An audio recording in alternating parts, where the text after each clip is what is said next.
Hello दोस्तों, स्वागत है आप लोग का। दोस्तों आज डेट है 7 जनवरी। देखें करंट अफेयर न्यूज़ में कौन कौन से इंपॉर्टेंट है हमारे एग्जाम पॉइंट ऑफ व्यू से। जिन्होंने अभी तक ऐप डाउनलोड नहीं किया, आपसे रिक्वेस्ट है कि आप ऐप डाउनलोड कर लीजिए। ठीक है।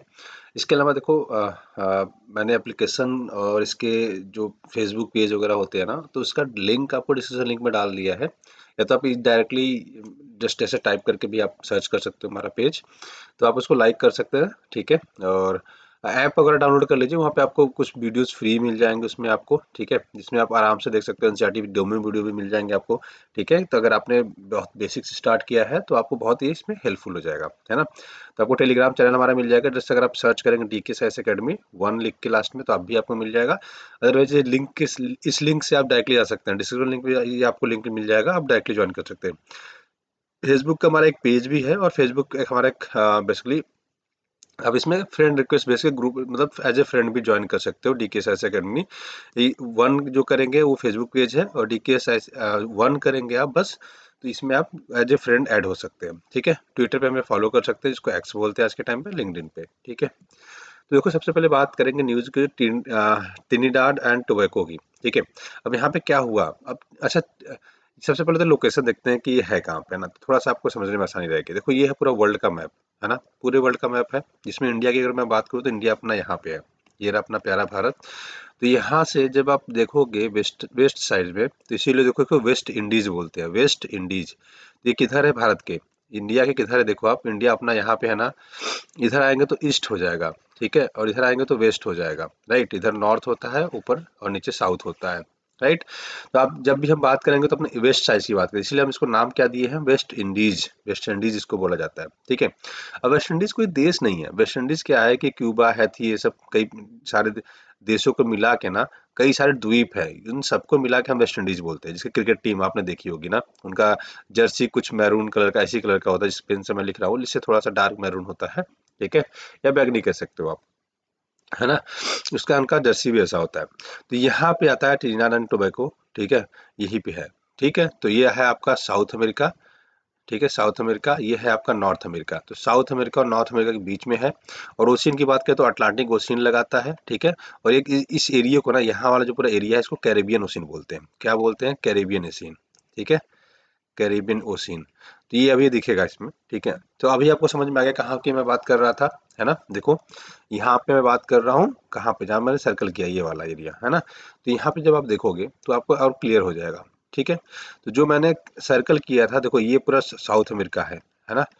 जैसे इसके ऊपर था, तो ये देखो क्यूबा, हैती, डोमिनिकन रिपब्लिक, ठीक है, बहामास, है ना, प्यूर्टो रिको, ये सारे एंड ट्रिनिडाड एंड टोबैको, ये इसका जूम व्यू यहाँ पे है। ठीक है। तीन सबको और भी छोटे छोटे द्वीप है, इन सबको मिला के हम बोलते हैं वेस्ट इंडीज। क्या बोलते हैं, वेस्ट इंडीज बोलते हैं, है ना।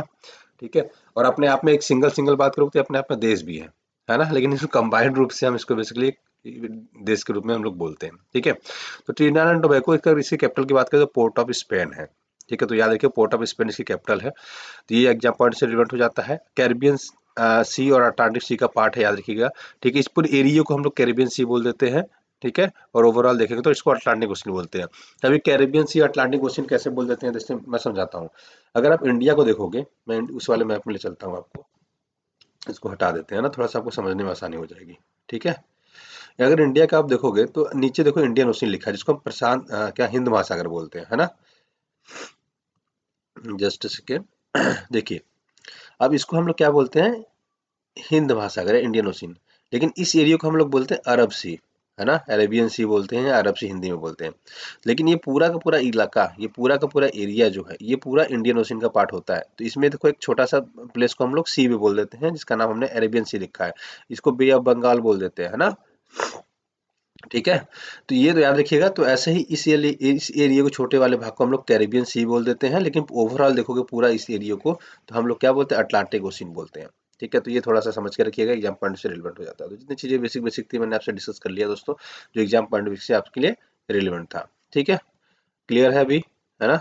चलिए, अब बात करें देखो बेली लैंडिंग की। तो बेली लैंडिंग क्या होता है, सबसे पहले तो ये समझने की जरूरत है, और कहाँ पे टर्म यूज होता है।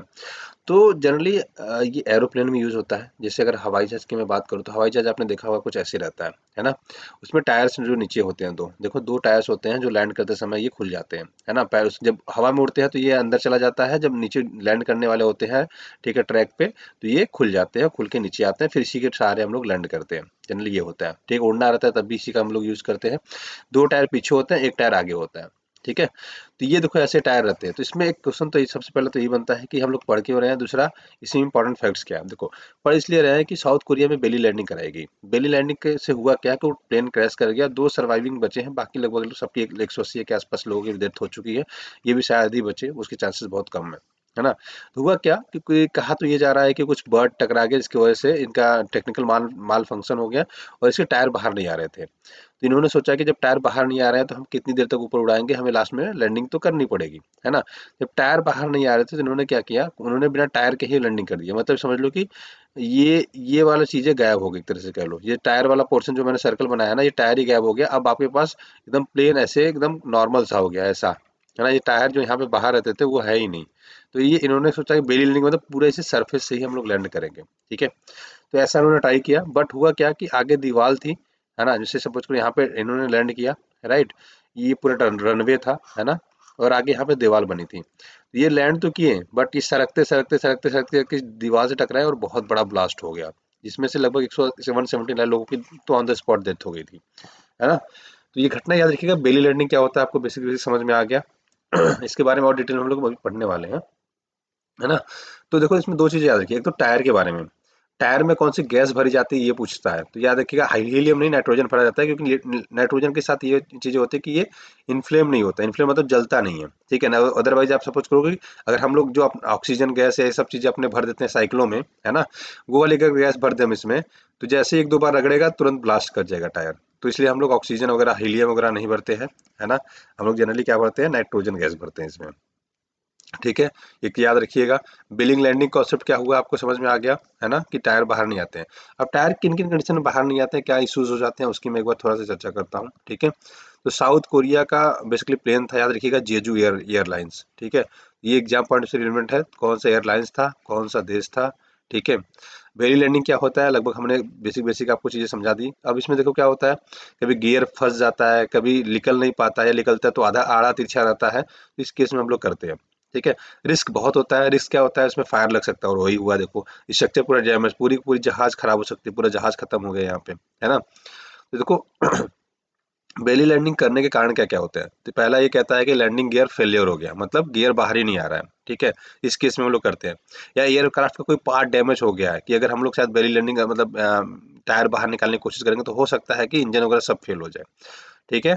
दूसरा है इमरजेंसी कंट्रोल, इमरजेंसी सिचुएशन हो जाए, मतलब गियर डाउन ही नहीं हो रहा है, गियर फंस गया है, या फिर ऐसा समझ लो कि एक तरह से इंजन फेल हो गया, एक साइड का इंजन ही फेल है, एक पे चल रहा है, अगर हम लोग गियर निकालेंगे तो पता चला वो भी इंजन फेल हो जाए, तो सोचो आपके पास कोई ऑप्शन ही नहीं बचेगा, है ना? आप धम से कहीं भी गिर जाएंगे, राइट? उसके अलावा क्या हो गया, कुछ अलग एक्सट्रीम सिनेरियो हो जाता है ना? वाटर है, पानी बहुत ज्यादा भरा पड़ा है, अगर हम टायर से रनिंग करेंगे तो हो सकता है स्किड करते हुए हम लोग कहीं बहुत दूर तक निकल जाएंगे। तो मल्टीपल रीजन से सारे हो जाते हैं, ठीक है? तो समझ में आया अभी बैली लर्निंग क्या होती है। तो देखो ये एक प्लेन क्रैश हुआ था, मैं आपको पाथवे इसका दिखाता हूँ कि कैसे कैसे आया था, क्या क्या हुआ था सीन यहाँ पे। देखो यहाँ से ये चलना चालू हुआ था, ये ऐसे आते आते आते इधर स्किड कर गया था, ऐसे आते आते आते इसके इधर स्किड कर गया था, ठीक है? और यहाँ पे ये दीवार थी, यहाँ पे आके टकराया और बस इतना ही। देखो पीछे का ये थोड़ा सा पार्ट बचा, बाकी सब गायब हो गया जल के, है ना? याद रखिएगा। एक्सरसाइज सूर्यकिरण की बात करेंगे तो ये देखो अब पीसीएस के एग्जाम में कुछ ऐसा पूछा था, तो इस वजह से मैं आपको अब मंथ भी बताते चलूंगा कि कौन से मंथ में हुआ है।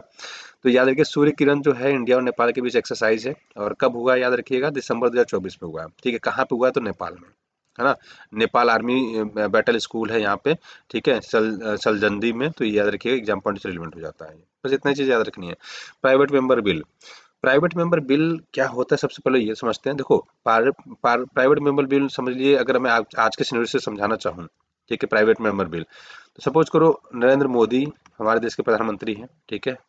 वो या उनके कैबिनेट मिनिस्टर्स, है ना? चाहे अनुराग ठाकुर हो जाए, चाहे निर्मला सीतारमण हो जाए, या नितिन गडकरी हो जाए, ये लोग कुछ बिल लाएंगे तो वो बेसिकली क्या कहलाएगा, गवर्नमेंट बिल होता है, नॉर्मली बिल होता है। प्राइवेट मेंबर बिल का मतलब ये हो गया कि सपोज करो, प्राइवेट मेंबर का मतलब ये हो गया कि जैसे राहुल गांधी सरकार में नहीं है, सरकार इन द सेंस कि ये अपोजिशन में है ना, मतलब गवर्नमेंट ये नहीं चला रहे हैं।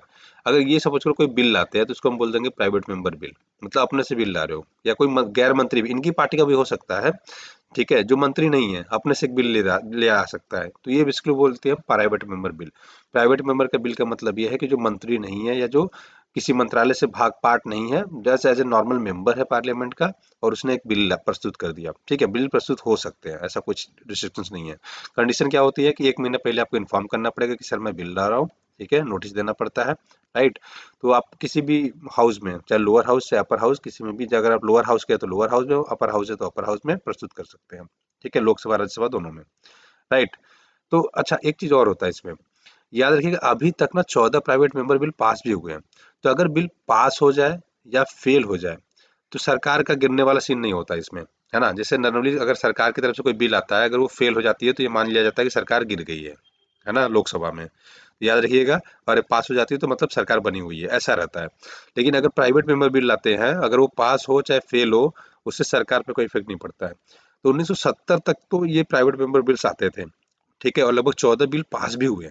अगर सपोज करिए राहुल गांधी ने कुछ अच्छा बिल प्रपोज किया, है ना, कि सरकार गारंटी दे रही है कि हर साल कम से कम 50,000 जॉब्स, गवर्नमेंट जॉब्स निकाली जाएंगी, मान लो ऐसा उन्होंने एक प्रपोजल दिया, प्राइवेट बिल बना के दिया, तो सबके लिए अच्छा है। सरकार को भी लगेगा यार नहीं यार, ये भी रूल में लिख देना चाहिए कि हर साल मिनिमम आपको 50,000 नौकरी निकालनी ही निकालनी है, सारे सेक्टर्स को मिला के, है ना। तो इस हिसाब से सबको लगेगा सही है, तो वो बिल प्रस्तुत हो जाएगा, फिर पास भी करा दिया जाता है, जनरली होता है। लेकिन अगर गवर्नमेंट को लगेगा नहीं नहीं नहीं, इतनी नौकरी हमें नहीं देनी है, तो वो बिल क्या करेंगे, पास तो हो भी सकता है, नहीं भी हो सकता है, तो इससे सरकार पे फर्क नहीं पड़ेगा। अगर नहीं भी पास हुआ तो भी सरकार पे फर्क नहीं पड़ेगा, पास हो गया तब भी सरकार पे फर्क नहीं पड़ेगा उस बिल का, ठीक है। मतलब सरकार नहीं गिरेगी इनकी।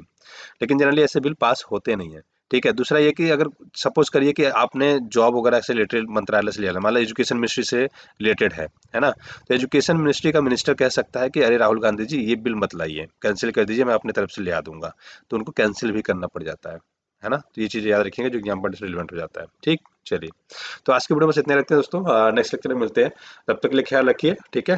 तो धीरे धीरे हम जो पिछले 1 हफ्ते का ना करंट अफेयर है वो धीरे धीरे ऐड कर रहे हैं, तो डेफिनेटली आपको वो कंप्लीट मिल जाएगा। तब तक के लिए ख्याल रखिए, ठीक है। वीडियो देखने के लिए बहुत बहुत धन्यवाद, thank you so much, have a great day.